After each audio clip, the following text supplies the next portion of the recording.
దేవా మీకు వందనాలు, స్తుతులు, స్తోత్రాలు ప్రభువా. ప్రారంభ ప్రార్థన మొదలుకుని పాటల ద్వారా చెప్పబడిన సాక్ష్యములు బట్టి మీ నామానికి మహిమ తెచ్చుకున్నారు. ఈ సమయంలో నీ వాక్యపాద సన్నిధికి వస్తున్నాం ప్రభువా. నీ వాక్యమును బట్టి మా అడుగులు స్థిరపరచండి. నీ వాక్యము దీపం, మా త్రోవకు వెలుగు అని లేఖనం సెలవిస్తుంది. ఎక్కడ ఏ విధమైన చీకటిలోను పాప గుంటలో మేము పడిపోకుండా ఉండాలంటే అయ్యా నీ వాక్యం అనే దీపాన్ని చేత పట్టుకుని మేము వెళ్ళవలసిన వారమైనాం. అటు కృప మాకు దయచేయండి. ఎవరు కూడా నిద్రాత్మక చోటు ఇవ్వకుండా, ఎవరు కూడా ఎలాంటి ఫోన్ రింగ్స్ కాకుండా, ఇదిగో దేవుని సన్నిధిలో ఉన్నామన్న భయభక్తులు కలిగి, అయ్యా యథార్థత, పరిశుద్ధత, నమ్మకత్వం కలిగి నీ సన్నిధిలో శ్రద్ధా భయభక్తులు కలిగి నీ మాటలు వినడానికి సహాయం చేయమని, వాట్సాప్, ఫేస్బుక్, యూట్యూబ్ ద్వారా వీక్షిస్తున్న వారిని కూడా మీరు దీవించమని, ఆశీర్వదించమని యేసయ్య నామములో స్తుతించి ప్రార్థించి అడిగి వేడుకొంచున్నాము తండ్రి, ఆమేన్. అందరికి వందనాలండి, అందరికి వందనాలు. God bless you all. మరి ఇంచుమించు కొన్ని సంవత్సరాలు అవుతుంది, నాకు తెలియక ఎప్పుడో నేను యూట్యూబ్ క్రియేట్ చేశాను. కానీ ఒక 2-3 సంవత్సరాలుగా మాత్రమే యూట్యూబ్లో వీడియోలు మనం అప్లోడ్ చేస్తున్నాం. దేవుని మహాకృపను బట్టి ఈ రోజుకి 2000 మంది సబ్స్క్రైబ్ అయ్యారు. గట్టిగా చప్పట్లు కొడుతూ దేవుని నామని మహిమ పరుద్దాం. 2000 కాదు, ఇంకా 10,000, 1,00,000 అలా పెరగాలి. వ్యూస్ పెరగాలి, వాచ్ అవర్స్ పెరగాలని ప్రార్థన చేయండి. సబ్స్క్రైబ్స్ పెరగాలన్నా, వాచ్ అవర్స్ పెరగాలన్నా, వ్యూవర్స్ పెరగాలన్నా స్థానిక బిడ్డలు మీ చేతుల్లోనే ఉంది. కల్వరి టెంపుల్కి వెళ్ళేటటువంటి కల్వరి టెంపుల్ విశ్వాసులు మన వాక్యాన్ని స్టేటస్లోను ఇతరులకి పంపిస్తున్నారు. చాగులులో ఉన్న జెర్మియా గారి సంఘం ఇతరులకు పంపిస్తున్నారు. మన స్థానిక బిడ్డలు మాత్రం మరి పాస్టర్ గారు వాక్యాలు పెట్టట్లేదు. ఎందుకంటే అరే మన పాస్టర్ సురేష్ పాస్టర్ కాంట్రవర్షియల్ వీడియోలు మాట్లాడతాడు, ఎక్కువగా విమర్శనాస్పదమైన మాటలు మాట్లాడతాడు కదరా, మనం పెడితే మన మీద గొడవకు వచ్చేస్తారని భయపడుతున్నారా? ఏమండి, 1700 వీడియోలు ఉన్నాయి. ఒక్క వీడియోలో అయినా నేను ఎవరినైనా విమర్శించినట్టు కానీ, ఎవరినైనా తృణీకరించినట్టు కానీ, వ్యర్థమైన పదజాలం మాట్లాడినట్టు కానీ మీరు నిరూపించగలరా? మీరు ఎందుకు భయపడుతున్నారు నాకు అర్థం కావట్లేదు. పుట్టినరోజులు, పెళ్లి రోజులు బలి పెట్టుకుంటారు. దేవునికి వాక్యాన్ని షేర్ చేయండి అమ్మా. నేను అంటాను, 5,000 మంది ఆకలి తీర్చలేకపోయాడేమో, కానీ అందరయ్య తీర్చడానికి గల కారకుడు అయ్యాడు. 5 రొట్టెలు 2 చేపలు ఏం చేశాడు? యేసు ప్రభు దగ్గరికి మీరు ఎవరిని నడిపించలేకపోవచ్చు, కానీ వాక్యాన్ని మీరు ఇతరులకు పంపించారు అనుకోండి, ఆ వాక్యాన్ని ఎవరైనా విన్నారు అనుకోండి, వాళ్ళు ప్రేరేపించబడి రావచ్చు కదా. కొత్త వాళ్ళు అయితే ఆ వాక్యం విని మారుమనసు పొందవచ్చు కదా. వాక్యం కాకుండా ఇంకేదైనా ఉంటే అప్పటికప్పుడు వార్నింగ్ ఇచ్చేస్తున్నాను. దేవునికి స్తోత్రం. వేరే ఇతర సంబంధమే, లోక సంబంధం అనేవి మీరు షేర్లు చేయొద్దు దయచేసి. మీరు 3 పనులు చేయాలి. 1 లైక్ చేయాలి, 2 షేర్ చేయాలి, 3 సబ్స్క్రైబ్ చేయాలి. ఈ 3 పనులు అంటే మూడో పని ప్రతిసారి చేయక్కర్లేదు, కానీ ప్రతి వీడియోని మీరు లైక్ చేయడం ద్వారా, షేర్ చేయడం ద్వారా యూట్యూబ్ వాడు ఇంకా అనేక మందికి వాడే పబ్లిక్ చేస్తాడనమాట. మీరు లైక్ మాత్రం చేయట్లేదు. మా పాస్టర్ గారు ఎంత మంచోడో, ఎంత బాగా చెప్తాడో, నోటి మాట ఎందుకు, క్రియలు లేకుండా మీకేమన్నా డబ్బులు ఖర్చు అయిపోతాయా చెప్పండి? యూట్యూబ్లో లైక్ చేయడం వల్ల మీకేమన్నా డబ్బులు ఖర్చు అవుతాయా? కాబట్టి ఈ రోజు నుంచి 3 పనులు చేయండి. 1, 2, 3 ఇతరులకి సబ్స్క్రైబ్ చేయమని చెప్పండి.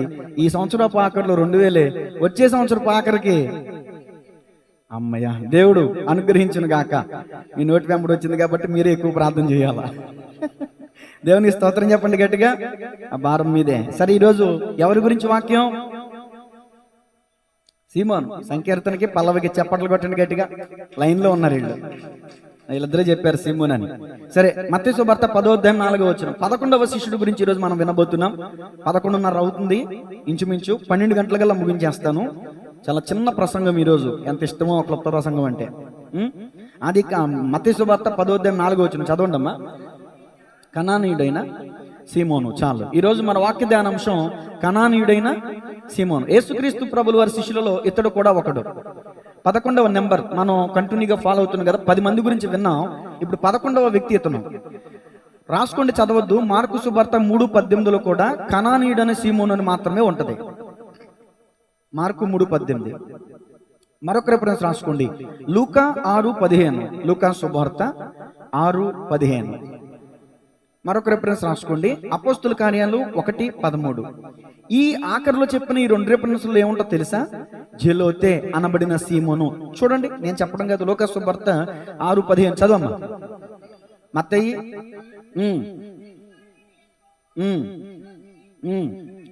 అది ఇంతకు ముందు చదివిన ఫస్ట్ రిఫరెన్స్ లో ఏముంది? కనానీయుడైన సీమోను ఉంది. ఇక్కడేమనుంది? జేలోతే అనబడిన సీమోను. ఇతని గురించిన సందర్భాలు కూడా లేవు, గాని ఈ రోజున ఇతని పేరే ప్రసంగం. ఇతని పేరే ప్రసంగం. జెలోతే అంటే అర్థం ఏంటి? రాసుకోండి.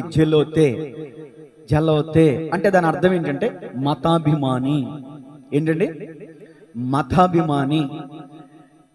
జెలోతే అంటే విప్లవకారి, జాతీయవాది, దేశాభిమాని, తిరుగుబాటుదారి. విప్లవకారి, జాతీయవాది, దేశాభిమాని, ఒక మాటలో చెప్పాలంటే తీవ్రవాది, మరొక మాటలో చెప్పాలంటే మతాభిమానము. ఓకేనా? అడవి అన్న, ఇంకో మాటలు చెప్పాలంటే వీరప్పన్ ఏమంటారు? వీరప్పనన్న అంటారు కదా. ఇతను కూడా ఒక అన్న. అంటే అప్పుడు తుపాకీలు లేవు, కానీ అప్పుడు ఉన్నవేంటి? కత్తులు పట్టుకునేటటువంటి వారు. ఈ జెలోతే అనబడినటువంటి వారి గురించి చరిత్ర ఏం చెప్తుందంటే, వీరు కత్తితోనూ గుదిలతోనూ పోరాటముతోనూ రోమా సామ్రాజ్యమును కూల్చి యూదా సామ్రాజ్య స్థాపన చేయాలనే తపన కలిగిన కరుడుగట్టిన ఉగ్రవాదులుగా చరిత్ర పుటలు వీరి గురించి ఘోషిస్తున్నాయి. జెలోతీన్స్ అంటే, జెలోతీలు అంటే ఎవరంటే ఉగ్రవాదులు, తీవ్రవాదులు, అడవుల్లో తిరుగుతూ ఉంటారు కదా వాళ్ళు. మనుషుల్లో నుంచి దూరంగా అడవుల్లోకి వెళ్ళిపోవడానికి గల కారణం ఏంటి? ప్రభుత్వం మీద తిరుగుబాటు చేయడానికి గల కారణం ఏంటి?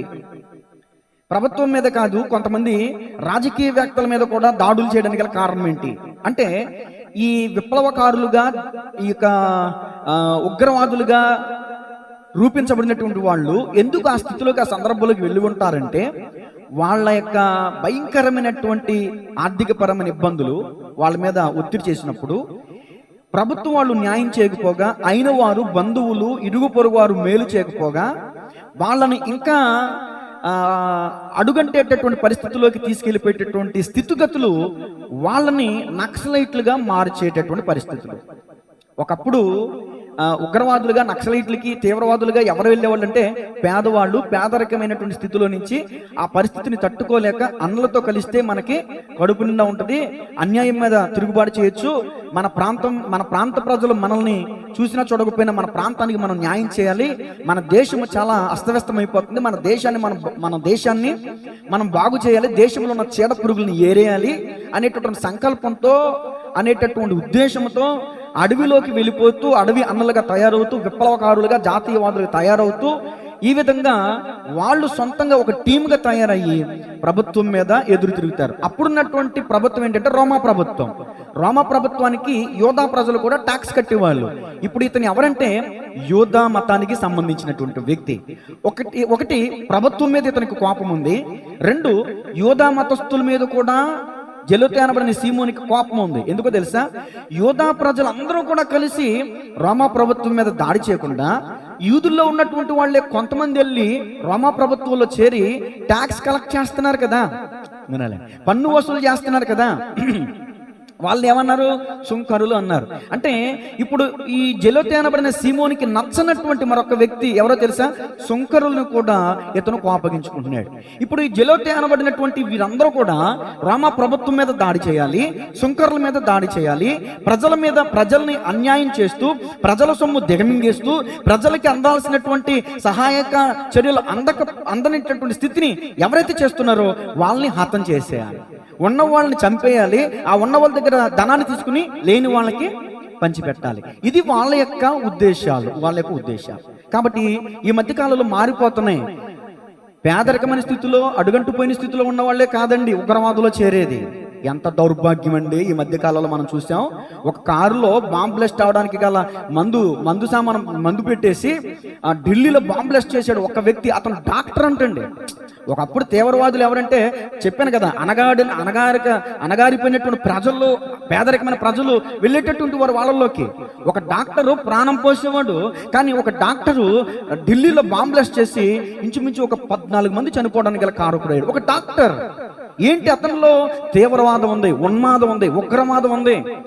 అతని గురించి వీడియోలు చాలా ప్లే చేశారు. ఇప్పుడే చెప్పాను, నేను కాంట్రవర్షియల్ నేను మాట్లాడను. కానీ అతను ఒక ముస్లిం అయినంత మాత్రాన ఖురాన్ని మనం దూషించకూడదు. ఒక హిందూ ఎక్కడో ఒక సన్యాసి వేషం వేసో లేకపోతే ఇంకొక ఏదో గురు వేషం వేసేదైనా తప్పు చేసాడని హిందూ ప్రజలందరినీ మనం దూషించకూడదు. ఎక్కడో ఒక పాస్టర్ తప్పు చేసాడని క్రైస్తవులందరినీ మనం దూషించడానికి వీల్లేదు. వాడు ఖురాన్ని అంతవరకు అర్థం చేసుకున్నాడు. వాడిలో ఉన్న ఉగ్రవాదాన్ని తీసుకెళ్లి ఖురాన్కి పోల్చకూడదు.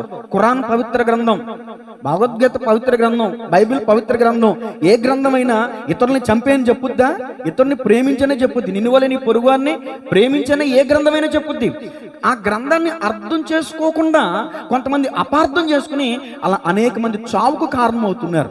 ఢిల్లీలోనే కాదండి, అతను పట్టుబడబట్టి సరిపోయింది కానీ ఇంచుమించు 1,50,000 మందిని చంపేసి ప్లానింగ్ చేశారంట హైదరాబాద్లో బాంబ్ బ్లాస్ట్ చేసి. ఆ మందు సామానాన్ని పట్టుకున్నారు కాబట్టి దేవుని మహాకృప ఈ 2025లో ఘోర ప్రమాదం మనం చూడకుండా తప్పించుకున్నట్టే. ఏమండి? కాబట్టి గమనించాలి. ఇప్పుడు జెలోథియన్స్ గురించి చెప్తున్నాను, మతాభిమానం గురించి చెప్తున్నాను. మతం ఒక మనిషిని తీవ్రవాదిగా చేస్తుంది. మతం మనిషిని మార్చదు. ఏ మతమైనా కావచ్చు. క్రైస్తవ్యాన్ని మతం అని చాలా మంది అంటున్నారు అలవాట్లో పొరపాటుగా. క్రైస్తవం అనేది మతం కాదు, మార్గం. యేసు ప్రభువుల వారు ఎక్కడ కూడా నేను మతాన్ని స్థాపించడానికి వచ్చానని అన్నారా? అనలా. నేనే మార్గం అని అన్నారు. ఆయన మార్గం. ఎక్కడికి మార్గం? ఆయన ఎద్దుకు వెళ్ళటానికి, పరలోకానికి వెళ్ళటానికి ఆయన ఒక మార్గం. కాబట్టి గమనించాలి. ఇలాంటి తిరుగుబాటుదారులు ఉన్నారు అంటానికి మీరు వాక్యాధారం ఇవ్వగలరంటే నేను చిన్న వాక్యాన్ని మీకు పరిచయం చేస్తా. అపోస్తుల కార్యాలు 5వ అధ్యాయం. ఇలాంటి గ్రూపులు ఉన్నాయి. పరిశుద్ధ గ్రంథంలో ఎవిడెన్స్ కూడా ఉంది మనకి. అపోస్తుల కార్యాలు 5వ అధ్యాయం 37వ వచనం.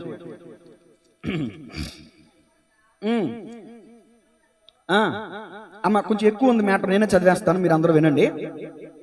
వానికి తర్వాత 34 నుంచి 37 నుంచి కదా, 34 నుంచి చదవాలి. ఓకే. వారి మాట విని అత్యాగ్రహం తెచ్చుకుని వీరిని చంపనుద్దేశించగా సమస్త ప్రజల వలన ఘనత నొందిన వాడును ధర్మశాస్త్రోపదేశకుడు నేను గమలీయేలను ఒక పరిసేయుడు మహాసభలో లేచి ఈ మనుషులను కొంతసేపు వెలుపల ఉంచుడని ఆజ్ఞాపించి వారితో ఇట్లా నేను ఎవరా మనుషులు? శిష్యులు, పేతురును మరొక కొంతమంది. వీళ్ళని పట్టుకుని యేసునామం బోధించొద్దు అని చెప్పి వీళ్ళని కొడుతున్నారు, చెరసాల్లో వేస్తున్నారు. ఆ సందర్భంలో ఒక ధర్మశాస్త్రోపదేశకుడికి లేచి ఈ శిష్యుల్ని, యేసు ప్రభు శిష్యుల్ని కొంతసేపు బయటికి పంపండి అని చెప్తే శిష్యులు బయటికి వెళ్ళిపోయారు. అప్పుడు ఈ ధర్మశాస్త్రోపదేశకుడు ఏం చెప్తున్నాడంటే, ఇశ్రాయేలులారా, ఈ మనుషుల విషయమై మీరేమి చేయబోచున్నారో జాగ్రత్త సుమండి. ఈ దినములకు మునుపు దూత లేచి తానొక గొప్పవాడునని చెప్పుకొనేను. ఇంచుమించు 100 మంది మనుషులు వానితో కలుసుకొని వాడు చంపబడిను. ఆ వ్యక్తి చనిపోయాడు. చనిపోయిన తర్వాత వానికి లోబడిన వారందరూ చెదరి వ్యర్థులైరి. వానికి తర్వాత జనసంఖ్య దినములలో గలిలయుడైన యూదా అనేవాడు ఒకడు వచ్చాడు. యేసు ప్రభుల వారు తర్వాతే కాదు, అంతకుముందు కూడా మేము దేవుణ్ణి, నేను గొప్పవాణ్ణి అని చెప్పుకున్న వాళ్ళు చాలా మంది ఉన్నారండి, గారిడీలు చేసి జనాలను మోసం చేయడానికి. గలిలయుడైన యూదా అని ఒకడు వచ్చి ప్రజలను తనతో కూడా తిరుగుబాటు చేయ ప్రేరేపించను. చూసానా? తిరుగుబాటు చేయ ప్రేరేపించను. ఇదొక గుంపు అన్నమాట. వాడు కూడా నశించును, వానికి లోబడిన వారందరూ కూడా చెదిరిపోయారు. కాబట్టి నేను మీతో చెప్పినది ఏమనగా, ఈ మనుషుల జోలికి పోక. ఏ మనుషులు? శిష్యులు, యేసు ప్రభు శిష్యులు. ఈ మనుషుల జోలికి ఎవరు పోవద్దు, వారిని విడిచిపెట్టేయండి. ఈ ఆలోచన అయినను ఈ కార్యమైనను మనుషుల వలన కలిగినదాయన అది వ్యర్థమగును, దేవుని వలన కలిగినదాయన మీరు వారిని వ్యర్థపరచలేరు. వారిని చంపినా సరే మీరు ఆపలేరు. మీరు ఒకవేళ దేవునితో పోరాడు వారవుదురు సుమి. వారు అతని మాటకు సమ్మతించి అపోస్తులను పిలిపించి కొట్టించి యేసునామమును బట్టి బోధింపకూడదని ఆజ్ఞాపించి వారిని విడుదల చేసిరి. ఆ నామము కొరకు అవమానం పొందుటకు పాత్రులమని ఎంచబడినందున వారు సంతోషించుచు మహాసభ ఎదుట నుండి వెళ్ళిపోయి ప్రతి దినము దేవాలయంలోనూ ఇంటింటను మానక బోధించుచు యేసే క్రీస్తుని ప్రకటించుచుండిరి. గట్టిగా చప్పట్లు కొడుతూ దేని మన మహింపరుతా. ఇప్పుడు మీకు ఒక సందర్భాన్ని జ్ఞాపకం చేశాను. ధర్మశాస్త్రోపదేశకుడు లేచి 2 వ్యక్తుల గురించి చెప్పాడు, దూత, యూదా. వీళ్ళిద్దరూ లేచి తిరుగుబాటు చేసేటప్పుడు చాలా మంది గుంపు ఉన్నారు. ఈ వ్యక్తులు చంపబడినప్పుడు ఈ వ్యక్తుల్ని వెంబడించిన వాళ్ళు ఏమైపోయారు చెప్పండి? చదివానుగా, చెదరి వ్యర్థులైపోయారంట. వెళ్ళిపోయారు. అసలు ఆయన లేడుగా మనం ఎందుకురా? ఇప్పుడు యుద్ధంలో రాజు చచ్చిపోయాడు అనుకోండి, సైనికులందరూ ఏమవుతారు? పారిపోతారు, వెనకొత్త పారిపోతారు. ఏమంటే చాలా సినిమాలు, పాత సినిమాలు చూస్తూ ఉంటాం కదా, రాజు చచ్చిపోయాడు అంటే రాజు పట్టబడ్డానికి సైనికులందరూ పారిపోతారు. దోదా చచ్చిపోయాడు, ప్రజలందరూ వెళ్ళిపోయారు. యోధా చచ్చిపోయాడు, ప్రజలందరూ వెళ్ళిపోయారు. ఈ ధర్మశాస్త్రోపదేశకుడు ఒక ఆలోచన ఇస్తున్నాడు. మై డియర్ ఫ్రెండ్స్, ఇశ్రాయేలులారా, ఒకవేళ ఇది దేవుని చిత్తమైతే మీరు వారిని వ్యర్థపరచలేరు. కాబట్టి పొరపాటు చేయమాకండి, వాళ్ళని వదిలిపెట్టండి. అది మనుషుల వలన కలిగినది ఆయన వాళ్ళంతటా వాళ్లే కనుమరుగైపోతారు. అది దేవుని వలన కలిగినదైతే అది ఎప్పటికీ వ్యర్థమవడానికి 2000 సంవత్సరాలు అయింది ఈ సందర్భం జరిగి. ఇప్పటికీ క్రైస్తవ్యాన్ని అంతమందించగలిగారా? క్రీస్తుని మర్చిపోగలిగారా? దూతాన్ని మర్చిపోయారు, యోధాన్ని మర్చిపోయారు, యేసు ప్రభుల వారు మర్చిపోయారా? ఎందుకని? ఇది మనుషుల వలన కలిగిన కార్యమా? యేసు ప్రభుల వారి భూమి మీదకి రావటం దేవుని వలన కలిగిన కార్యమా? గట్టిగా చప్పట్లు కొడుతూ దేవుని మహిమ పడతాం. ఈ సందర్భాన్ని మీకు ఎందుకు జ్ఞాపకం చేశానంటే, వీళ్ళు తిరుగుబాటుదారులు ఉన్నారు కదా, ఈ 2 వచనాల్లో దూత యూద వీళ్ళు కూడా తిరుగుబాటుదారులు. ఇలాంటి బ్యాచ్ లో ఒకడేమో అనుకుంటాను నేను. ఎవరో? జెలోతే అనబడిన సీమోను. ఇప్పుడు జెలోతే గురించి కొన్ని విషయాలు మనం మాట్లాడుకుందాం. మొట్టమొదటి మాట రాసుకోండి. జెలోతే ఎవరని చెప్పాను? తీవ్రవాది, విప్లవకారి, దేశాభిమాని, మతాభిమాని, చాలా మాటలు చెప్పాను. మొట్టమొదటి పాయింట్ రాసుకోండి. ఇతని గురించి 3 మాటలు చెప్పి ముగించేస్తాను క్లుప్తంగా, 45 నిమిషాలు ముగించేస్తా. తీవ్రవాది కానీ సాత్వికుడయ్యాడు. మొదటి మాట రాసుకోండి. తీవ్రవాదే కానీ సాత్వికుడయ్యాడు. మత్తయి సువార్త 11వ అధ్యాయం 28వ వచనం చదవండి. మత్తయి సువార్త 11వ అధ్యాయం 28వ వచనం. ప్రయాసపడి భారం మోయుచున్న సమస్త జనులారా నా యుద్ధకు రండి, నేను మీకు విశ్రాంతిని కలగజేతున్నాను. నేను సాత్వికుడును, దీన మనసు గలవాడును గనుక మీ మీద నా కాడి ఎత్తుకుని నా యొద్ద నేర్చుకొనుడి. నేర్చుకొనుటకు నీ యొద్ద యేసు కూర్చుని విందునయ్యా. చప్పట్లు. నేర్చుకొనుటకు నీ యొద్ద యేసు కూర్చుని విందునయ్యా. నేర్పించు యేసయ్యా, నేర్పించు యేసయ్యా, నా మంచి బోధకుడా. నేర్పించు యేసయ్యా, నేర్పించు. హల్లెలూయా. ఇప్పుడు యేసు ప్రభువు వారు పిలిచి ఏమి నేర్చుకోండి నా దగ్గర అంటున్నాడు. ఈ పిలుపు విన్నటువంటి జెలోతే అనబడిన సీమోను యేసు ప్రభువు వారిని వెంబడించాడు అనుకుందాం.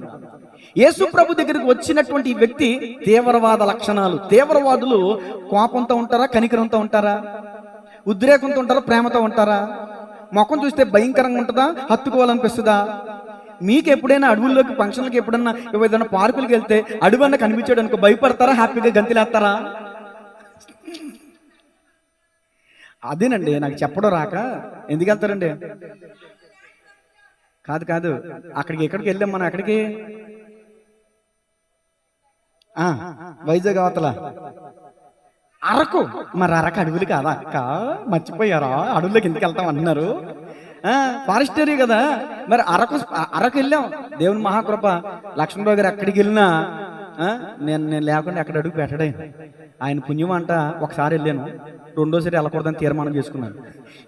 ఎందుకంటే ఈ ఉండేది ఇంత రోడ్డు అండి, ఈ రోడ్లోని ఇది తిరగాలి, అది తిరగాలి. ఈయన బ్రేక్ తొక్కుతూ కాదు, నేను బ్రేక్ తొక్కేసేవాడిని. గుండె ఆగిపోతుంది. ఏ పాత్రం కుద్దు ఒక టైర్ స్లిప్ అయితే లోయలో పడితే శరీరం కూడా ఇంటికి రాదమ్మా. కాబట్టి యేసు రక్తమే జయం. అడవులు మీరు చూడాలనుకుంటే చక్కని డిస్కవరీ ఛానల్లో చూడండి అమ్మా. అరకి వెళ్ళమాకండి అమ్మా. యేసు రక్తమే జయం. కొండ శరీరాలు పడిపోతున్నాయి కొన్ని సందర్భాలు. కాబట్టి సార్ ఆ విషయం నాకు వద్దు కానీ. కాబట్టి ఇప్పుడు ఎందుకు చెప్పానంటే, జెలోతే అనబడిన సీమోను కఠినాత్ముడు. వినండి, జెలోతే అనబడిన సీమోను కఠినాత్ముడు. ఒక మాటలో చెప్పాలంటే తీవ్రవాది, చాలా కోపంతో ఉంటాడు. అలాంటి వ్యక్తి యేసు ప్రభువు వారి బోధలు విన్నాడంట. యేసు ప్రభువు వారి దగ్గర వచ్చాడంట. ఏం నేర్చుకున్నాడంట? ఇప్పుడు సాత్వికం నేర్చుకున్నాడంట. మరి మీలో ఎంతమంది నేర్చుకున్నారు? ఇప్పుడు మనం కూడా లోకల్ ఉన్నప్పుడు కఠినాత్ములమేనండి. మనం కూడా స్త్రీలైతే ఈ మాట అనకూడదు, ఒక దోపు దోపి రెండా అనేవాళ్ళు. ఇప్పుడు ఎన్ని మాటలు అంటున్నా? యేసు రక్తమే జయం అనుకుంటూ వచ్చేస్తారు. ఎందుకని? యేసు ప్రభువు వారి దగ్గర నేర్చుకున్నారు. ఏంటది? సాత్వికం. ఒకప్పుడు పోట్లాడికి సిద్ధమనేవాళ్ళు, ఎద్దు కాలు దువ్వినట్టు దువ్వేవాళ్ళు. ఇప్పుడు ఏం చేస్తున్నారు? ఎంతమంది ఇన్ని ప్రగల్భాలు పలుకుండా నా దేవుడు యుద్ధం నా దేవుడు చేస్తాడు అని సైలెంట్గా ఇంట్లోకి వచ్చి ప్రార్థన చేస్తున్నారు. సాత్వికం. యేసుక్రీస్తు ప్రభువు వారు అంటున్నారు, నేను సాత్వికుడును కనుక మీరు నా యుద్ధం ఏం చేయాలి? ఒకప్పుడు ఈ జెలోతే అనబడిన వ్యక్తి ఉగ్రవాదులతో తిరిగాడు, నక్సలైట్లతో తిరిగాడు, క్రూరత్వం నేర్చుకున్నాడు, చంపడం నేర్చుకున్నాడు, ఖడ్గాన్ని పట్టుకోవడం నేర్చుకున్నాడు, కత్తి పట్టుకుని వాయి వరుసలు లేకుండా వాళ్ళు కాదు వీళ్ళు కాదు అన్యాయస్తులు అందరూ చంపుకుంటూ వెళ్ళిపోయేవాడు. కానీ ఇప్పుడు యేసు ప్రభువు వారి దగ్గరికి వచ్చిన తర్వాత అతను పట్టుకున్న ఖడ్గం ఏంటో తెలుసా? వాక్యం అనే ఖడ్గం. గట్టిగా చప్పట్లు కొడుతూ దేవుని మహిమ పరుద్దాం. అది ఒకప్పుడు కత్తి పట్టుకుని మనుషుల తలను నరికేవాడు. ఇప్పుడు ఏం చేస్తున్నాడంటే దేవుని కోసం చావడానికనే సిద్ధపడిపోతున్నాడు. దేవుని కోసం దేవుని యొద్దకు వచ్చి సాత్వికమును నేర్చుకున్నాడు.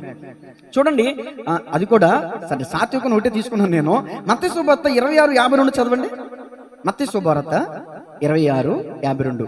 ఈ మాట మాట్లాడినప్పుడు యేసు ప్రభులు వారు పక్కనే ఉన్నాడు అనుకుంటాను నేను, జలోతి అనబడిన వ్యక్తి కూడా. యేసు, నీ కత్తి వరలో పెట్టుము, కత్తి పట్టుకుని వారందరూ కత్తి చేతనే నశించెదరు. చాలండి. యేసు ప్రభులు వారు ఏం చెప్పారు? ఓ చక్కని మాట చెప్పారు, ఓ ఖరీదైన మాట అది, ఓ విలువైనటువంటి మాట అది. కత్తి పట్టుకుని దొంగతనాలకు వెళ్ళి హత్య చేసేటటువంటి వాళ్ళందరికీ కూడా గుండెలు పగిలిపోయేటటువంటి మాట అది. ఈ రోజు నువ్వు హత్య చేస్తున్నావు, ఏదో ఒక రోజు హత్య చేయబడతావరే అనేటటువంటి మాటకి అర్థం వచ్చే విధంగా అంత కఠినంగా చెప్పలేదు. కానీ కత్తి పట్టుకుని వారందరూ కత్తి చేతనే నాశనం అవుతారు అన్నప్పుడు ఆ మాట జలోతే అనబడిన సీమోను పక్కనే అప్పుడు అందరూ ఉన్నారు కదా. నేను అనుకుంటాను ఆ మాట తన హృదయంలో దూసుకుపోయింది, ఆత్మ ఖడ్గం. వెంటనే చేతి ఉన్న ఖడ్గం వదిలేశారు. పేతురే గాని జలోతే అనబడిన సీమోని గాని వారి చేతిలో ఉన్న కత్తులు పక్కన పెట్టేసి దేవుని యొక్క మాటను పట్టుకున్నారు. దేవుని యొక్క వాక్యమని ఖడ్గాన్ని చేత పట్టుకుని ఒకప్పుడు అనేక మందిని చంపే జలోతే ఈ రోజున అనేక మంది పాపం విషయంలో చంపడానికి ప్రారంభిస్తున్నాడు. ఇదిగో, మీరు పాపం విషయంలో చచ్చిన వారే ఉన్నారు, మీరు క్రీస్తునందు జీవం కలిగిన వారే ఉండాలి అని క్రీస్తుని గురించిన సువార్త ప్రకటిస్తూ అనేక మందిని పాపశాపం నుంచి విడిపిస్తూ సాత్వికుడై అనేక మందికి క్రీస్తు ప్రేమను చూపించగలిగాడు జలోతే అనబడిన ఎవరో సీమోన్. మీరు కూడా చాలా మంది కత్తులు పట్టుకు తిరుగుతున్నారు. ఏంటది? కత్తిపోటు వంటి మాటలు పలుకో. ఇదిగో అక్క, చెల్లి, తమ్ముడు, అన్న, నువ్వు ఏ మాట అయితే ఎత్తిపెట్టి నువ్వు ఇతరుల్ని గాయపరుస్తున్నావో అలాంటి మాటతోనే నువ్వు కృంగిపోయేలా పరిస్థితి వస్తుంది. జాగ్రత్త. ఎవరిని పొరపాటున ఒక మాట తోలనాడి మాట జారొద్దు, తిరిగి మరలా అదే స్థితిని నువ్వు తెచ్చుకోవద్దు. అర్థమవుతుందండి? మనం మాట్లాడే మాట ఎదుటి వ్యక్తిని ఆదరించేదిగా ఉండాలి కానీ చంపేదిగా ఉండకూడదు, గాయపరిచేదిగా ఉండకూడదు, కన్నీళ్లు పెట్టుకునే వారు ఉండకూడదు. నేను అంటాను, నా వల్ల ఎవరైనా కన్నీళ్లు పెట్టుకున్నారంటే ఆ కన్నీరు నాకు శాపం అయింది. నా వల్ల ఒకరు సంతోషించాలి, ఆనందించాలి, కానీ నా వల్ల ఒకరు బాధపడదు. కత్తి పట్టుకున్న వారందరూ అంటే మీ అందరూ అనుకోవచ్చు, పాస్టర్ గారు మా చేతిలో కత్తులు లేవంటే కూరగాయలకు వచ్చే కత్తులు తప్ప మీరు అనుకున్నారు నాలుకలు కంట ఒకరు కత్తికి పదును పెట్టినట్లు నాలుకలకు పదును ఆడుతున్నారంట. సామెతల గ్రంథంలో ఎన్ని విషయాలు లేవు? ఏ మాట అనాలి, ఏ మాట అంటే ఇటు కృంగిపోతాడు, ఏ మాట అంటే ఇటు చచ్చిపోతాడు, ఏ మాట అంటే ఇడు దూరం అయిపోతాడు, ఏ మాట అంటే ఇటు దేవుని మందిరానికి రాకుండా పోతాడు అని చాలా మంది కత్తుల వంటి నాలుకలను ఉపయోగిస్తున్నారు. నేను అంటాను, నువ్వు ఎవరికైతే ఏ నిందలైతే వేస్తున్నావో, ఏ అపనిందలు అయితే వేస్తున్నావో అవే తిరిగి. దేవుడు అన్యాయస్తుడు కాదు, మోసపోకుడి. దేవుడు అన్యాయస్తుడు కాదు, దేవుడు వెక్కిరింపబడ్డాడు. నువ్వు ఏది విత్తుతావో అదే కోస్తావు. నువ్వు మంచి విత్తితే మంచి కోసుకుంటావు, నువ్వు చెడు విత్తితే చెడు కోసు. కాబట్టి మీ కత్తి అనబడిన నాలుకను కూడా దయచేసి కొంచెం మీరు లోపరుచుకోండి. నాలుక అగ్నియే అన్నాడు యాకోబు గారు. నాలుకను దేంతో పోల్చారు? చిన్న అగ్ని అడుగుని తగలబెట్టేస్తుందంట, నాలుక ఎంతో కాపురంలో చిచ్చు పెట్టేస్తుందంట. సరే, రోమాపత్రిక 12:21 యేసు దేవుని వాక్యం ఏం చెప్తుందంటే, కక్షతో మన ఇతరులను సాధించకూడదు, కోపంతో మన ఇతరులను సాధించకూడదు, ద్వేషంతో మన ఇతరులను సాధించకూడదు. ఇతరుల్ని మనం ఎలా జయించాలంటే చూడండి, ఏంటమ్మా? కీడు వలన జయింపబడక మేలు చేత కీడును జయించు. ఈ మాట నాయనకలు అందరూ చెప్పండి. కీడు వలన జయించక మేలు చేత కీడును జయించవలెను. అంటే దీని అర్థం మీకు అర్థమైపోయింది చదువుతుంటేనే. ఇతరులకి మీరు కీడు చేయటం వల్ల, ఇతరులకి మీరు అన్యాయం చేయటం వల్ల వారిని మీరు జయించలేరు. ఎప్పుడు మీరు ఒక వ్యక్తిని జయించగలుగుతారంటే ఇతరులకి మేలు చేసి. నువ్వు అనుకున్నావు మేము మేలు చేస్తున్నాం అండి, కానీ మాకేం చేస్తున్నారు? పోనీ చేయని. ఆ కీడుకు ప్రతిగా దేవుడు నీకేం చేస్తాడు? మేలునే చేస్తాడు. ఒకప్పుడు జలోతే అనబడిన ఈ వ్యక్తి ఇతరులకి కీడు చేసేవాడు. జలోతే అనబడిన వ్యక్తి కత్తితో ఇతరులను సంహరించేవాడు. కానీ దేవుని ఎద్దకు వచ్చి నేర్చుకున్న తర్వాత ఇతరులకి కీడు చేయటం మానేసి ఏమి నేర్చుకున్నాడు?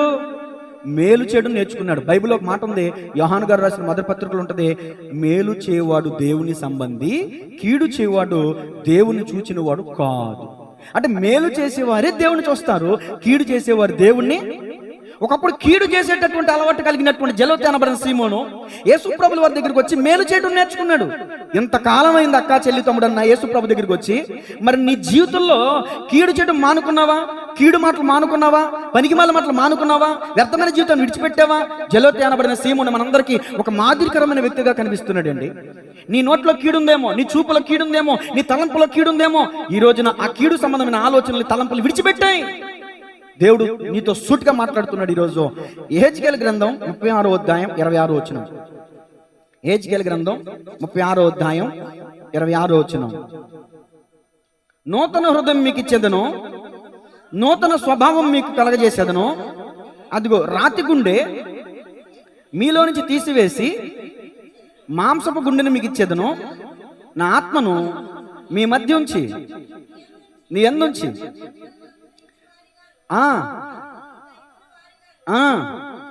మిమ్మల్ని చేసేది. దేవుడు చేయడానికి సిద్ధంగా ఉన్నాడు. పనికి మాలిన ఘటంగా ఉన్న మనల్ని తన సారిపై పెట్టి చక్కగా ఒక పాత్రగా చేసి విలువైనటువంటి పాత్రగా చేయడానికి ఆయన సిద్ధంగా ఉన్నాడు.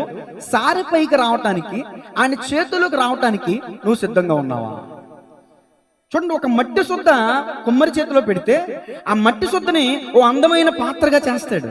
ఆ అందమైన పాత్రని మనం డబ్బులు పెట్టి కొంటాం, ఇంట్లో డెకరేషన్ వాడుకుంటాం, మంచినీళ్ళు తాగడానికి వాడతాం. కొన్ని పాత్రలు కొన్ని తక్కువగా ఉంటాయి, కొన్ని ఎక్కువగా ఉంటాయి. నేను అంటున్నాను, మట్టితో చేయబడినటువంటి మనుషులు ఈ రోజున యేసయ్య చేతుల్లోకి వస్తే మనల్ని విలువైన పాత్రలుగా చేసేస్తాడు. ఒకప్పుడు లోకంలో తిరిగేవాడు జల్లోతే తీవ్రవాదులతో, నక్సలైట్లతో తిరిగేటటువంటి ఓ కఠినాత్ముడు యేసు ప్రభు దగ్గరికి వచ్చి ఏమి నేర్చుకున్నాడంటే సాత్వికుని నేర్చుకున్నాడు. తన రాత్రిగుండిని దేవుడు కరిగించేశాడంటే యేసు ప్రభులు వారి మాటలు, ఆయన మాటలు, ఇదిగో సమాధానపరచు వారు ధన్యులు, వారు దేవుని కుమారులు అనబడుదురు. నీతి కొరకు ఆకలి దప్పులు గల వారు ధన్యులు, వారి దేవుని రాజ్యాన్ని స్వతంత్రించుకుంటారు. సాత్వికులు ధన్యులు, వారు భూమిని. ఈ బోధలు వింటున్నప్పుడు కఠినాత్ముడైనటువంటి జెలోతే కరిగిపోయాడు, కనికరంతో నిండిపోయాడు. గట్టిగా గట్టిగా చప్పట్లు కొడుతూ దేవుని మహిమపడతాం. నేను అంటాను, యేసయ్య మాటలు విని చాలు, యేసయ్య మాటలు విని కఠినాత్ముడు కనికరింపబడ్డాడు, కనికరంతో నిండిపోయాడు కదా. ఎంతకాలమైంది మీరు యేసు ప్రభు దగ్గరికి వచ్చి? ఓ భక్తుడు పాట రాశాడు, అన్నా నిద్రవుతుందా, నైట్ డ్యూటీకి వెళ్ళావేంటి, రాత్రికి ఎరాకి వెళ్ళావా, కొంచెం బైబిల్ పక్కన డ్రమ్ములు పట్టుకో, ఓ పాట పాడతాడు. దేవుని స్తోత్రం చెప్పండి గట్టిగా. ఇప్పుడు క్రీస్తును ధరించిన మనం మేలు చేసేవారు ఉండాలా, కీడు చేసేవారు ఉండాలా? ఉగ్రవాదిగా ఉండాలా, సాత్వికుడిగా ఉండాలా? మనలో ఉన్మాదం లేదా? మనలో ఉగ్రవాదం లేదా? మనలో అపరిచితుడు అప్పుడప్పుడు రాడా? ఎప్పుడన్నా వస్తారంట. పిల్లల మాట అన్నప్పుడు, మాంగారు మాట అన్నప్పుడు, లేకపోతే విసిగించినప్పుడు అంటారు. అమ్మో ఈమెనా అనుకుంటాం మనం. సరే, నేను దేవుని వాక్యాన్ని జ్ఞాపకం చేస్తాను. ఒక చిన్న పాట పాడుకుందాం. క్రీస్తును ధరించిన ఓ క్రైస్తవుడా, క్రీస్తుకు కన్నీరైన ఓ కఠినుడా, క్రీస్తును ధరించిన, పాడండి, క్రీస్తుకు కన్నీరైన ఓ కఠినుడా, ఎన్నాళ్ళి మాయ బ్రతుకు, ఎన్నేళ్ళి కపట ముసుకు,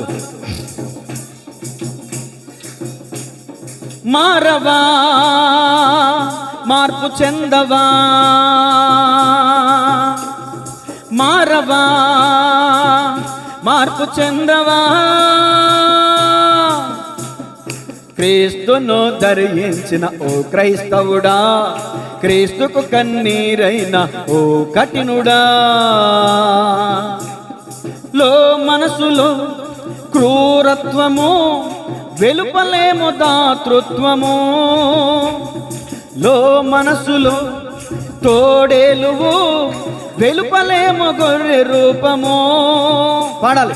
లో మనసులో క్రూరత్వము, వెలుపలేమో దాతృత్వము, లో మనసులో తోడేలువు, వెలుపలేమో గొర్రె రూపము, ఇలా సర్పపు కాటువు నీవే, పరులకెల్ల చేటువు నీవే, ఇలా సర్పపు కాటువు నీవే, పరులకెల్ల చేటువు నీవే, ఎన్నాళ్ళి మాయ బ్రతుకు, ఎన్నేళ్ళి కపట ముసుకు,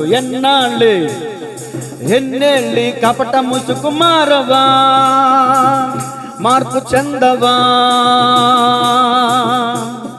మారవా మార్పు చెందవా, క్రీస్తును ధరించిన ఓ క్రైస్తవుడా, క్రీస్తుకు కన్నీరైన ఓ కఠినుడా. ఎవరిని ధరించుకున్నాం మనం? క్రీస్తుని ధరించుకున్నామే కానీ క్రీస్తు యొక్క గుణం మనలో లేదు. ఆయన గుణం ఏంటో తెలుసా? నేను సాత్వికుడును అని అంటున్నాడు ఆయన. యేసుప్రభుని నమ్ముకుని బలలో పాలపంపులు పొందుతూ బాప్తీసం తీసుకున్నావు బిడ్డ, నువ్వు ఇంకా కఠినత్వం కలిగి ఉన్నావంటే, కఠిన హృదయం కలిగి ఉన్నావంటే, ఎవరెన్ని చెప్పినా మా తెలుసులే అంటున్నావంటే, నీలో ఉన్న స్వభావం కఠినమైనది అనుకోవాలా, కనికరమైనది అనుకోవాలా? ఇప్పుడు వాక్యం చెప్తుంది, కనికరమ గలవారు ధన్యులు, వారు కనికరం పొందుకుంటారంట. కట్టును ఇప్పుడు ఒక మాట ఉంది కదా, ఒక పాట, దయగల్ల వారిపై దయ, కఠినుల ఎడల వికటము, దయగల్ల వారిపై దయ చూపించును, కఠినుల ఎడల వికటము చూపును, గర్విష్ఠుల యొక్క గర్వముననచును, గర్వముననచును, సర్వము నెరిగిన సర్వాధికారి, సర్వము నెరిగిన సర్వాధికారి, యెహోవా నా బలమా, యథార్థమైనది పరిపూర్ణమైనది, యెహోవా. హల్లెలూయా. కాబట్టి గమనించాలి దేవుని ప్రియ సంగమా, కఠినం అనేది క్రైస్తవులకి తగదు. సామెతల గ్రంథం 28:14 చదవండి. క్రీస్తుని నమ్ముకుని క్రీస్తుని ధరించిన మనము కఠినముగా ఉంటే వాక్యం ఏం చెప్తుంది చూడండి, నిత్యము భయము కలిగి ప్రవర్తించువాడు ధన్యుడు, అదుగదుగో హృదయమును కఠినపరచుకునేవాడు ఎక్కడ పడిపోతాడంట? అకస్మాత్తుగా కీడొచ్చేస్తుందంట. ఎలా వస్తుందో తెలియదు. దేవుని విషయంలో నువ్వు కఠినం చూపిస్తున్నావా? దేవుని సంఘం విషయంలో నువ్వు కఠినం చూపిస్తున్నావా? నీ పొరుగువారి విషయంలో నువ్వు కఠినం చూపిస్తున్నావా? ఇదిగో కఠినము చేసుకోవడం వల్ల హృదయం ఇదిగో కీడులో పడిపోద్దంట. ఒక మాట ఎగ్జాంపుల్ చెప్పనా? ఫరో తన హృదయాన్ని కఠినం చేసుకున్నాడా లేదా? నేను పంపించను ఇజ్రాయేలుని. ఎక్కడ పడ్డాడు? సముద్ర గర్భంలో మునిగిపోయి జలసమాధైపోయాడు. అది కీడులో పడ్డం అంటే. హృదయాన్ని కఠినం చేసుకున్నాడు దేవుని బిడ్డల విషయంలో.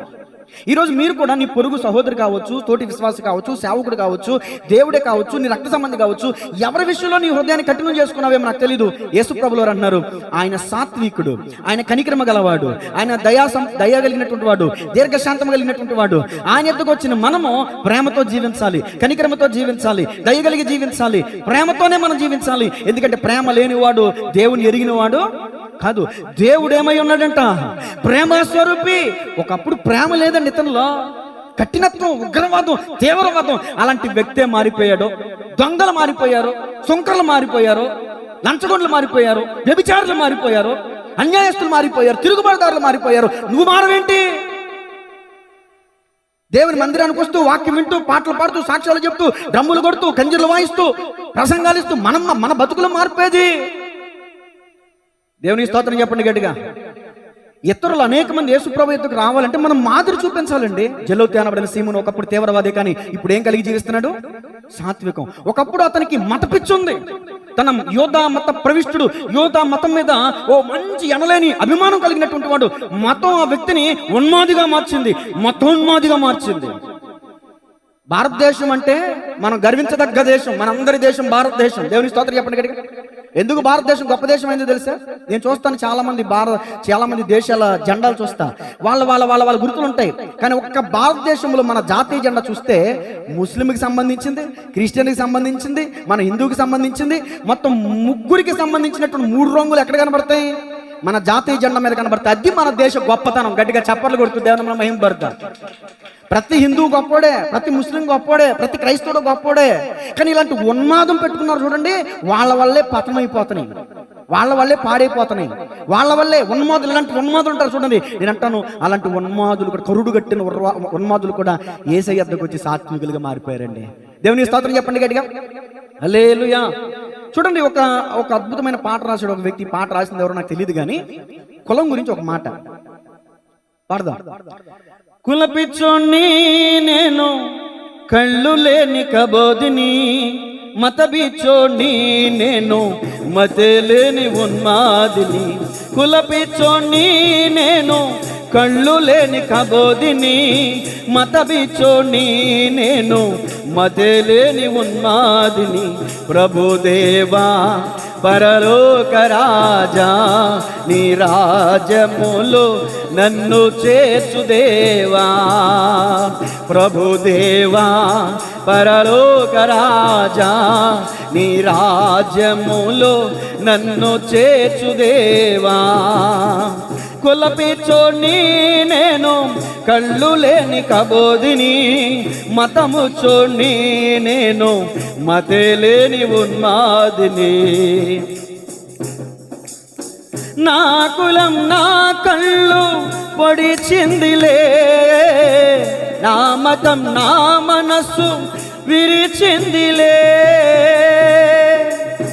నా కులం నా కళ్ళు పొడిచిందిలే, నా మతం నా మనసు విరిచిందిలే.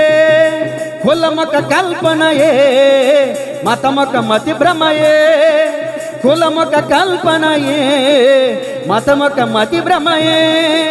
కుల వెళ్ళి మత బలి మోసం మోసమేలే. కులపిచ్చోని నేను కళ్ళు లేని కబోదిని, మత బిచ్చోని నేను మతే లేని ఉన్మాదిని. ప్రభుదేవా పరలోక రాజా నీ రాజ్యములో నన్ను చేర్చు దేవా. ప్రభుదేవా పాడదాం.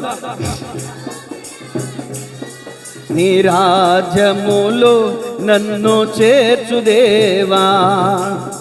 నా అంశం నా కులం తప్పిందిలే, నా వంశం నా మతం మరచిందిలే. నా అంశం నా కులం తప్పిందిలే, నా వంశం నా మతం విరిచిందిలే. పుట్టుకలో లేని కులం బ్రతుకులో ఎందుకులే, మరణములో రాని మతం మోక్షములో లేదులే. కులపిచ్చోని నేను కళ్ళు లేని కబోదిని, మత బిచ్చోని నేను మతే లేని ఉన్మాదిని. ప్రభుదేవా పరలోక రాజా నీ రాజ్యములో నన్ను చేర్చు దేవా. పద. ప్రభుదేవా పరలోక రాజా నీ రాజ్యములో నన్ను చేర్చు దేవా. హల్లెలూయా.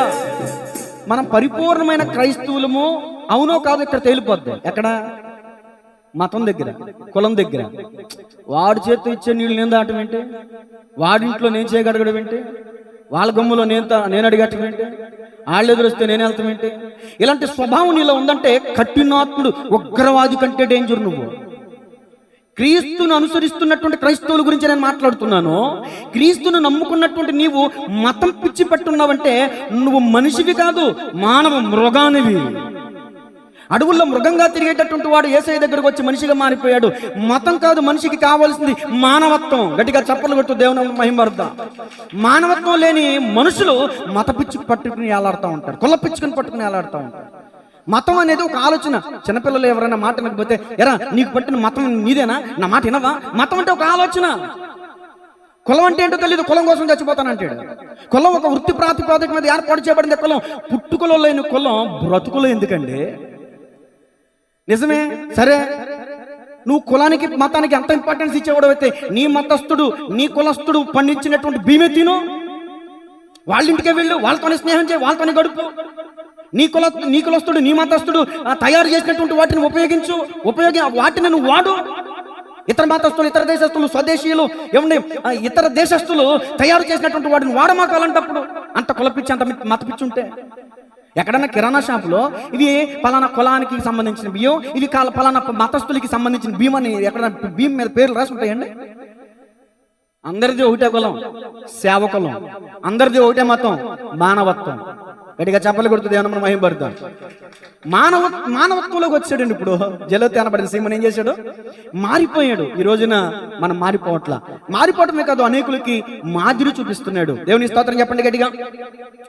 మారిపోవాలి లోకమంతా, చేరరావాలి ప్రభు యేసు చెంత, మారిపోవాలి ఈ లోకమంతా, చేరరావాలి ప్రభు యేసు చెంత.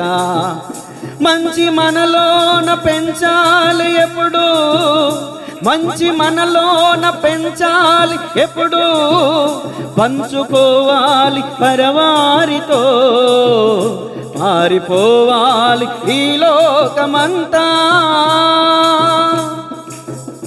మనము వెలగాలి ఒక దివ్య వెలుగై, వెలిగించాలి ఈ జగతినంతా. మనము వెలగాలి ఒక దివ్య వెలుగై, వెలిగించాలి ఈ జగతినంతా. కదలి రావాలి కరుణంత మనలో, కదలి రావాలి కరుణంత మనలో, కరిగిపోవాలి కఠినాత్ములంతా, కరిగిపోవాలి కఠినాత్ములంతా, మారిపోవాలి ఈ లోకమంతా. మనము బ్రతకాలి విలువైన బ్రతుకు, బ్రతికించాలి ప్రభు యేసు బోధ. మనము బ్రతకాలి విలువైన బ్రతుకు, బ్రతికించాలి ప్రభు యేసు బోధ. ఆదుకోవాలి నరజాతినంతా, ఆదుకోవాలి నరజాతినంతా, అందించాలి ప్రభువాక్యమంతా, అందించాలి ప్రభువాక్యమంతా, మారిపోవాలి ప్రభు యేసు చెంత, మారిపోవాలి. మనము నిలవాలి మాదిరిగా ఎప్పుడు, మహిమ పొందాలి ప్రభు యేసు అప్పుడు. మనము నిలవాలి మాదిరిగా ఎప్పుడు, మహిమ పొందాలి ప్రభు యేసు అప్పుడు. వినిపించాలి మన సాక్ష్యమంతా, వినిపించాలి మన సాక్ష్యమంతా, కదిలించాలి హృదయాలనంతా, కదిలించాలి హృదయాలనంతా, మారిపోవాలి ఈ లోకమంతా, చేరరావాలి ప్రభు యేసు చెంత. మంచి మనలోన పెంచాలి ఎప్పుడు, మంచి మనలోన పెంచాలి ఎప్పుడు, పంచుకోవాలి పరవారితో, మారిపోవాలి. హల్లెలూయా. లోకమంతా మారిపోతుంది కానీ ఎవరు మారతలా? క్రైస్తవులు మనం చెప్పుకుంటున్న మనం మారతలా. క్రీస్తును ధరించిన ఓ క్రైస్తవుడా, క్రీస్తుకు కన్నీరైనా ఓ కఠినుడా. యేసు ప్రభు దగ్గరకు వచ్చిన తర్వాత మతం కాదు నువ్వు చూడాల్సింది, కులం కాదు నువ్వు చూడాల్సింది, మానవత్వాన్ని, మాదిరికరమైన జీవితాన్ని అనేక మందికి చూపించాను.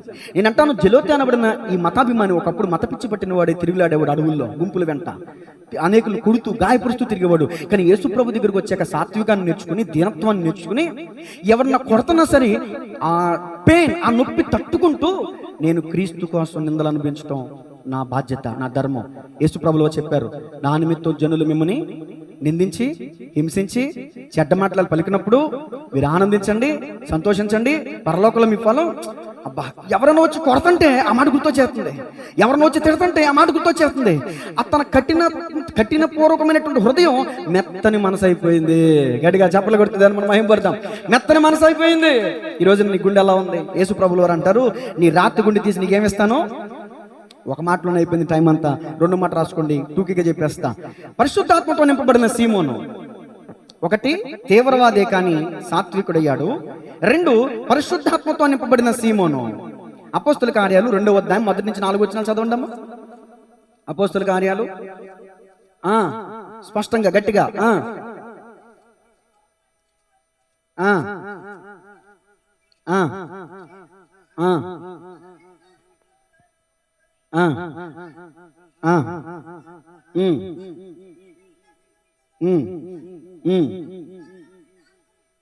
విభాగింపబడి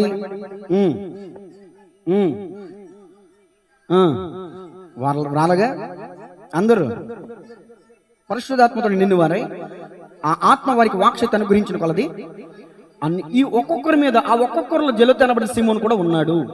రాసుకోండి, పరిశుద్ధాత్మతో నింపబడిన సీమోను. చాలా మంది ప్రభుని వెంబడించే వాళ్ళే కానీ దేవుని ఆత్మతో ఉంటలా. దేవుని వాక్యం చెప్తుంది, ఎవడైనను క్రీస్తు ఆత్మ లేనివాడైతే వాడు నావాడు. అమ్మా, లౌకిక ఆత్మతోనే బ్రతుకుతున్నావా? దేవుని ఆత్మతో నువ్వేమన్నా అనుభవం కలిగి ఉన్నావా? దేవుని ఆత్మతో నువ్వు ఉంటే ఎలా ఉంటావో తెలుసా? దేవుని ఆత్మ కలిగించేది ఏంటంటే ఐక్యత. ఒకప్పుడు సుంకరులను చూస్తే మండిపడేటటువంటి జలుతు అనబడిన సీమోను ఇప్పుడు ఆ 12 మందిలో ఒకడెవరు? మత్తయి అనబడిన శంకర గౌడ్ కూడా ఉన్నాడు. ఇప్పుడు అతనితో కూడా చేయగలపాలి తప్పదో. ఇప్పుడు ఏం చేశాడు? చేయగలిపడలేదా? మరి నువ్వు శంకరుడోరా, నీ మీద నేను ఎంతవరకు నేను దాడి చేశాను అది అని పగపెట్టుకోలేదు. కానీ ఐక్యత, తనలో ఉన్న పరిశుద్ధాత్మ ఇదిగో అక్కడున్న 12 మంది శిష్యులతో ఐక్యమైపోయేలా చేసింది. సంఘముగా మనం అందరం ఒక కుటుంబంగా ఉన్నామండి.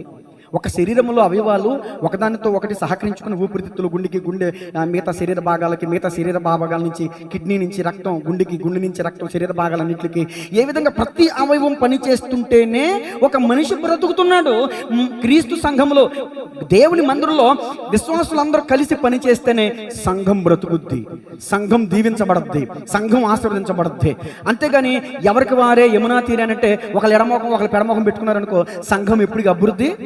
క్రీస్తు శరీరం క్షేమాభివృద్ధి చెందాలంట. ఏం చెందాలండి?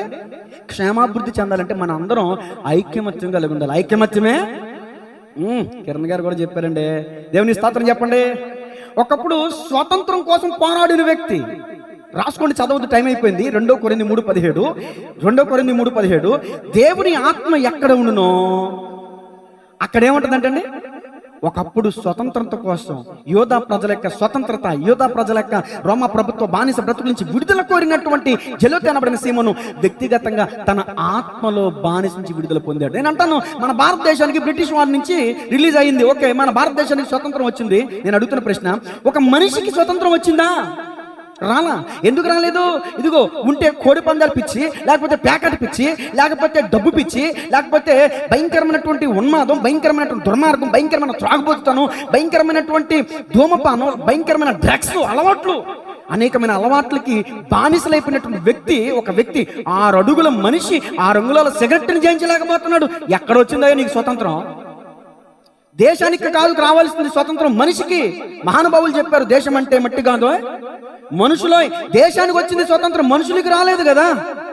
ఏదో ఒక దానికి నువ్వు ఎడిట్ అయిపోయావు, దేనికో దానికి నువ్వు బానిసైపోయావు. అవన్నీ నీ ప్రాణం చేస్తున్నాయి కదా. యేసుక్రీస్తు ప్రభుల వారి రక్తం ద్వారా కడగబడినప్పుడే మనం నిజమైన స్వతంత్రం అవుతాం. గట్టిగా చప్పాలు కొడుతూ దేవుని మహిమపడదాం.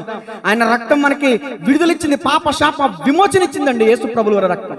ఆయన ప్రాణం పెట్టాడు మన కోసం, సర్వమానవాళి కోసం ఆయన ప్రాణం పెట్టాడు మన కోసం. ఆయన ఎద్దుకు వచ్చాడు, సాత్వికం నేర్చుకున్నాడు, పరిశుద్ధాత్మ నింపబడ్డాడు. ఎందరు దేవుని ఆత్మ చేత నడిపించబడుదురో వారు దేవుని. ఒకప్పుడు ఉగ్రవాదిగా పిలువబడ్డాడు, ఇప్పుడు ఎలా పిలువబడుతున్నాడు? దేవుని కుమారుడుగా పిలువబడుతున్నాడు. పరలోక రాజ్యంలో స్థానం ఇతనికి ఉంటుంది. ఒక జలోతెగా చచ్చిపోతే, ఒక మతాభిమానిగా చచ్చిపోతే, ఒక మతం కోసం చచ్చిపోయిన తర్వాత తన రకానికి వెళ్ళేవాడు. చూడండి, రోమా ప్రభుత్వం యొక్క బానిస బ్రతుకు నుంచి మనం విడుదల పొందాలని పోరాడుతూ చచ్చిపోతే ఏమైపోయేవాడు తెలియదు. కానీ నిలువరమైనటువంటి ఇదిగో శాశ్వతమైన దేవుని రాజ్యం కోసం, దేవుని కోసం తన ప్రాణం పెట్టేశాడు. దేవుని రాజ్యం వారసుడయ్యాడు. గట్టిగా చప్పట్లు కొడుతూ దేవుని మనం మహిమపడతాం.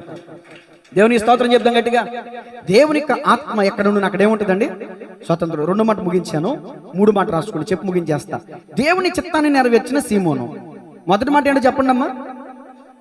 తీవ్రవాదే కానీ సాత్వికుడే. 2 మాట చెప్పండి. Very good. 3 మాట చెప్పండి. దేవుని చిత్తాన్ని నెరవేర్చిన సీమోను. ఏంటి దేవుని చిత్తం? మార్కు సువార్త 16:15 చదవండి. మార్కు సువార్త 16:15. 2 నిమిషాలు ముగించేస్తాను. మార్కు సువార్త. మీరు సర్వలోకమునికి వెళ్ళి సర్వ సృష్టికి సువార్తను ప్రకటించుడి. చాలు, ఇది దేవుని చిత్తం. శిష్యులను పిలిచి వారితో చెప్తున్న మాట, మీరు సర్వలోకమునికి వెళ్ళి సర్వ సృష్టికి. ఈ విషయంలో 100కి 100 సక్సెస్ అయ్యాడు జలోతి అనబడిన సీమోను. ఏ ప్రాంతాలు తిరిగాడు తెలుసా? కాలినడక మీదే. యెరూషలేం, రాసుకోండి, యెరూషలేం, ఈజిప్టు, ఉత్తర ఆఫ్రికా, కార్ట్, స్పెయిన్, బ్రిటన్, లండన్, పాలస్తీనా, పర్షియా. నా ఇంకా మిర్రు మంది వస్తున్నారు. ఏంటి వెళ్ళిపోతున్నారు? రాసుకోవద్దా? సరే మళ్ళీ చెప్తా, రాసుకోండి, అంత కోపంగా చూడమాకండి అమ్మ. యెరూషలేం, ఈజిప్టు, ఉత్తర ఆఫ్రికా, స్పెయిన్, తర్వాత బ్రిటన్, లండన్, పాలస్తీనా, పర్షియా. నా ముఖానికి హెలికాప్టర్లు వచ్చినా కూడా వేరే దేశానికి వెళ్ళలేకపోయాను నేను. హెలికాప్టర్లు వచ్చినా, బండ్లు వచ్చినా, నాకు హైదరాబాద్ వెళ్తేనే అమెరికా వెళ్ళినట్టు. ఒక్కసారి వెళ్ళి నమ్మి హైదరాబాదు, ఇక అదే ఎంతమంది పిలుస్తున్నారు, ఏజ్ రక్తం చెయ్యం. కానీ ఖాళీ ఢిల్లీ వెళ్ళామంటే అది వేరే విషయం అండి. నేర్చుకోవడానికి వెళ్ళాం, ప్రకటించడానికి వెళ్ళాం. నా ఆశ దేవుని చిత్తం అయితే ఆయన ఎక్కడికి వెళ్ళినా అమ్మా, ఆయన ఎక్కడికి పంపించిన వెళ్ళటం నేను సిద్ధమే. కానీ దేవుడు ద్వారాలు తెరవాలిగా, పిలుపు రావాలిగా. కోయట నుంచి ఎవరన్నా అయ్యా వాక్యం చెప్తే రెండన్నాడు వెళ్ళిపోతాను. దేవునికి స్తోత్రం, హల్లెలూయా. కాబట్టి యెరూషలేం, ఈజిప్ట్, ఉత్తరాఫ్రికా ఇలా ఎన్నో దేశాలు తిరిగి సువార్తను ప్రకటించిన జెలోతే అనబడిన సీమోను. ఇతను క్రీస్తు శకం 61వ సంవత్సరంలో మే 10వ తారీఖున పెడరెక్కలు విరిచి సిలువుకు కట్టి రంపములతో కోసి చంపారంట. బతుకున్నగానే రంపంతో కోసి చంపారంట. బతుకున్నగానే ఎలాగే రంపంతో కోసి బ్రతుకున్నగానే చర్మం వలిచారు ఎవరిని? భర్తలమ్మని కూడా అలాగే చంపారు. ఇంత భయంకరంగా, ఒకప్పుడు అంత భయంకరంగా హింసించేవాడు ప్రజల్ని. కానీ ఇప్పుడు యేసు ప్రభు కోసం హింసాత్మకమైనటువంటి మరణాన్ని రుచి చూచాడు జెలోతే అనబడిన సీమోను. క్రీస్తు కోసం ఓర్చుకున్నాడు. దేవునికి స్తోత్రం చెప్పండి గట్టిగా. ఇప్పుడు చెప్పండి, అతని మరణం గొప్పదా కాదా? చెప్పండి, అతని మరణం గొప్పదా కదా? యేసు నిమిత్తం, సువార్త నిమిత్తం తన ప్రాణాన్ని బలిగా అర్పించినటువంటి అతని మరణం గొప్పది. వాక్యం చెప్తుంది 116వ కీర్తనలో, యెహోవా భక్తుల మరణం ఆయన దృష్టికి విలువ కలిగి బతకడం కాదు, విలువ కలిగి చావాలి కూడా. మన మరణంలో కూడా ఒక మంచి రీసౌండ్ రావాలన్నమాట. మనం చనిపోయినప్పుడు కూడా మన సౌండ్ రీసౌండ్ రావాలని ఊరంతా ఏకమే వచ్చేయాలంట మన వెనకాల. కొందరు చనిపోతుంటే ఆ నలుగురు తప్ప, మోసేవాళ్ళు తప్ప ఇంకా జనం కనపడతలేదు ఈరోజు. ఆ మోసే నలుగురు తప్ప ఇంకా జనం కనపడతలే. దేవునికి స్తోత్రం చెప్పండి గట్టిగా, హల్లెలూయా. కాబట్టి గమనించాలి, స్టెఫను చనిపోతున్నప్పుడు అండి, ఆ దేవుని ఆత్మ అతను అభిషేకించినప్పుడు కళ్ళు తెరబడినప్పుడు ఇదిగో పరలోకం తెరవబడుటయు ఆ తండ్రి కుడిపార్శ్వమందు కూర్చుండి ఉన్న యేసు ప్రభులో నించుండి చూశాడంట. స్టెఫన్ని రాళ్ళతో కూడా చంపుతుంటే అతనికి ఆహ్వానం పలుకుతున్నాడంట యేసు ప్రభులు వారు. కొట్టండి, స్టెఫను రాళ్ళతో చంపబడుతుంటే అతనికి ఆహ్వానం పలుకుతున్నారంటే యేసు ప్రభులు వారు. మరి నిలబడటం అంటే ఏంటి? తండ్రి కుడిపార్శ్వమందు కూర్చున్న ఆయన నిలబడి ఉన్నటువంటి అర్థం ఏంటి? ఆహ్వానం పలుకుతున్నాడు. ఇప్పుడు భేదవాడైనా లాజరు చనిపోయాడు. లాజరు తీసుకెళ్తే ఎవరొచ్చారు? ఉందా లేదా బైబిల్లో? లాజరు చచ్చిపోతే లాజరు తీసుకెళ్తే ఎవరొచ్చారు? దేవదూతలు. మరి ధనవంతుడు చచ్చిపోతే యమదూతలు అని అక్కడ లేదు. మీరు అనుకోమాకండి, ఎవరు రాలా, అడిగి మర్యాద లేదు, అలాగే పోయాడు కిందకి. అదైతుందా? మరి ధనవంతులు లాంటి మరణం పొందుతావా? లాజరు వంటి మరణం పొందుతావా? ఆకాను వంటి మరణం పొందుతావా? ఇదిగో స్టెఫను వంటి, జెలోతే అనబడిన సీమోను వంటి మరణం పొందుతావా? తలలో వంచని ప్రార్థన చేసుకుందాం. క్రీస్తు స్వార్థికుడై శాశ్వతమైన రాజ్యమైన దేవుని రాజ్యం కొరకు హతసాక్షిగా మరణించాడు జెలోతే అనబడిన సీమోను. ఒకప్పుడు ఉగ్రవాది, తీవ్రవాది, విప్లవకారి. కానీ యేసయ్య దగ్గరకు వచ్చి సాత్వికం నేర్చుకున్నాడు, దేవుని ఆత్మతో నింపబడ్డాడు, ఐక్యత కలిగి అందరితో కలిసి జీవించాడు. చివరిసారిగా దేవుడు చెప్పిన చిత్తాన్ని నెరవేర్చాడు. సర్వలోకానికి వెళ్లి సువార్తను ప్రకటించాడు. మోకరించగలిగిన వారు ప్రార్థన చేద్దాం. ఇంతవరకు చెప్పబడిన ఈ దేవుని మాటలో మీ హృదయం ఏదో ఒక మాటకి నొచ్చుకుని ఉంటుంది, అంటే గాయపడి ఉంటుంది. అదే మారు మనసు. ఇదిగో ఈ విషయంలో నేను మారలేదు కదా, నిజమే కదా, యేసు ప్రభు దగ్గరకు వచ్చి కూడా నిజదేవుణ్ణి నేను తెలుసుకుని కూడా ఇదిగో మతం అంటూ, కులం అంటూ, ఆచారాలంటూ, ఆలోచనలంటూ, లోక సంబంధమైన వాటిని పాటిస్తున్నాను కదా, ఇదిగో నిజమే, నేనే ఆ కఠినుణ్ణి, నేనే ఆ కఠినాత్మురాలని అని ఎవరైనా మీరు ఒకవేళ ప్రేరేపించబడితే ఒప్పుకోండి అమ్మా, దేవుడు మిమ్మల్ని కనికరిస్తాడు. లేదు నువ్వు అదే కఠిన హృదయంలో ఉంటే కీడులో పడతావని వాక్యం చెప్తుంది. అందరితో సమానత్వం కలిగి ఉండాలి. హెచ్చు తగ్గులు ఉండడానికి వీలు లేదు, హెచ్చు తగ్గులు చూపించడానికి అసలు వీలు లేదు. మనందరం క్రీస్తు రక్తం ద్వారా కడగబడిన క్రీస్తు బిడ్డలం, పరలోక రాజ్య వారసులం, యాజకులైన రాజ్య సమూహం అని ప్రకటన 1:6 తెలుస్తుంది. మనందరం ఇప్పుడు రాజబిడ్డలం, రాజులం మనం. ఈ లోకంలో ఏదో ఎవిడెన్స్ కోసమే ఇవన్నీ కూడా, కాపు లేకపోతే అది ఇది అని ఇవన్నీ ఈ లోకంలో బ్రతుకుమట్టుకు ఈ లోకం వరకే అవన్నీ ఉపయోగపడతాయి, ఈ లోకం వరకే అవన్నీ. కానీ మనందరం కూడా రాజబిడ్డలం. ఆయన రాజు అయినప్పుడు మరి ఆయన పిల్లలు రాజబిడ్డలే కదండి. నువ్వేంటని ఎవరిని అడిగితే క్రైస్తవుని చెప్తున్నావా, లేకపోతే నేను అది దీన్ని కాలు ఎగరేస్తున్నావా? అది ఇంకా నీకు మతాభిమానం పోలేదన్నమాట. అయితే కులాభిమానం పోలేదన్నమాట అయితే నీకు.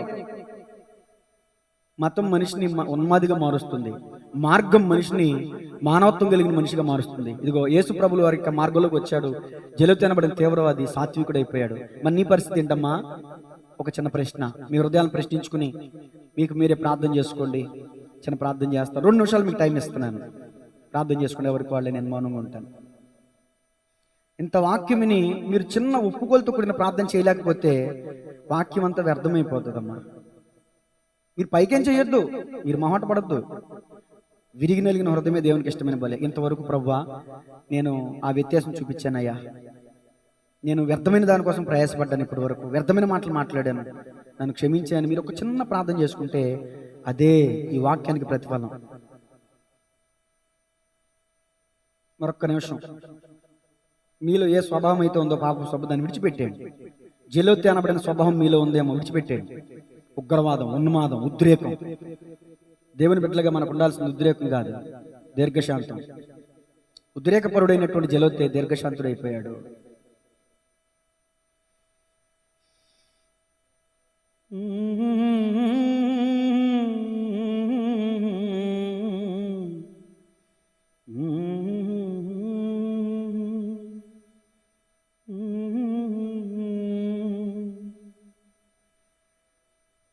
పుట్టుకలు లేని కులం బ్రతుకులు ఎందుకులే.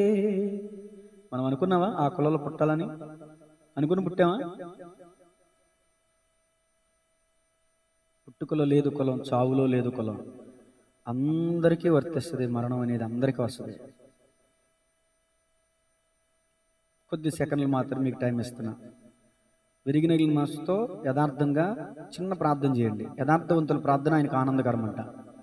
గంటల తరబడి చేయక్కర్లా, యథార్థంతో చిన్న ప్రార్థన చేయండి, దేవుడు గొప్ప కార్యం చేస్తాడు మీ జీవితంలో. ఎందుకని నీ ఇంట్లో ప్రతికూలతలు వ్యతిరేకత తెలుసా? నీలో నిజమైన మార్పు లేదు. అందుకనే దేవుడు కూడా చూసి చూడనట్టు నీ విషయంలో కఠినం చూపిస్తున్నాడు. దేవుడు ఎందుకు తెలుసు? అందుకని నువ్వు మారు మనసు పొందు. నీ ప్రతికూల పరిస్థితులన్నీ చల్లా చెదరలాగకపోతే అప్పుడు అడుగునాను.